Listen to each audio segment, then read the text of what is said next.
കാലങ്ങളായിട്ട് അസിഡിറ്റി വിട്ടുമാറാതെ നിൽക്കുന്നവരിൽ അവരനുഭവിക്കുന്ന മാനസിക പ്രശ്നങ്ങൾ വളരെയാണ്.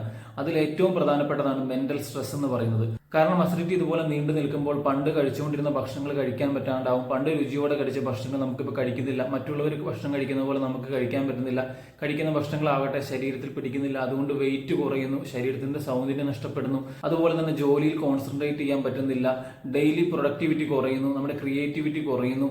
ഇങ്ങനെയുള്ള കാര്യങ്ങളൊക്കെ നമുക്ക് ഇതുപോലെ അസിഡിറ്റി ഉണ്ടാകുമ്പോൾ നമുക്കൊരു മെന്റൽ സ്ട്രെസ് മൂലം നമുക്ക് അനുഭവപ്പെട്ടേക്കാം. ഇത് മാത്രമല്ല, അസിഡിറ്റി ഉള്ളവർ അനുഭവിക്കുന്ന മാനസിക പ്രശ്നങ്ങൾ അവർ പലപ്പോഴും ട്രീറ്റ്മെന്റ് എടുക്കുമ്പോൾ ഡോക്ടർമാർ ഇതുപോലെ അന്റാസിഡ് അല്ലെങ്കിൽ പല പ്രിസ്ക്രിപ്ഷൻ എഴുതും. പ്രത്യേകിച്ച് അവർ മരുന്ന് കഴിക്കും. ആ സമയത്തേക്ക് ഒന്ന് കുറയും, വീണ്ടും ഇത് പഴയ പോലെ തന്നെ വരും.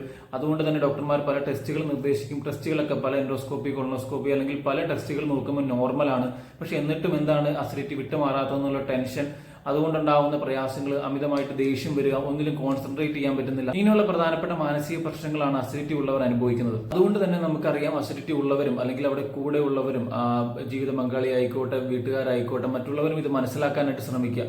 അതുകൊണ്ട് തന്നെ നമ്മൾ അവരെ കുറ്റപ്പെടുത്താണ്ട് നമ്മൾ ഇതിന്റെ കറക്റ്റ് ആയിട്ടുള്ളൊരു കാരണം കണ്ടെത്തി ചികിത്സിക്കുക. പ്രത്യേകിച്ച് നമുക്ക് ഇതെന്തെങ്കിലും ജീവിത ശൈലി കൊണ്ടാണോ ഇത് വിട്ടുമാറാണ്ട് നിൽക്കുന്നത്, അല്ലെങ്കിൽ നമ്മൾ നേരത്തെ കഴിച്ച എന്തെങ്കിലും മരുന്നിന്റെ സൈഡ് എഫക്ട് കൊണ്ടാണോ ഇങ്ങനെ നിൽക്കുന്നത്, അല്ലെങ്കിൽ പാരമ്പര്യമായ ഘടകങ്ങളാണോ എന്നൊക്കെ നമ്മൾ ചെക്ക് ചെയ്യേണ്ടതായിട്ടുണ്ട്. ഇങ്ങനെ ചെക്ക് ചെയ്ത് കറക്റ്റായിട്ടൊരു കാരണം കണ്ടുപിടിക്കാൻ പറ്റിയാൽ നമുക്കത് പരിഹരിച്ചെടുക്കാവുന്നതേ ഉള്ളൂ. അതുകൊണ്ട് തന്നെ അമിതമായിട്ട് ഇതിനെക്കുറിച്ച് ഓർത്ത് ഉത്കണ്ഠപ്പെടേണ്ട കാര്യങ്ങളില്ല.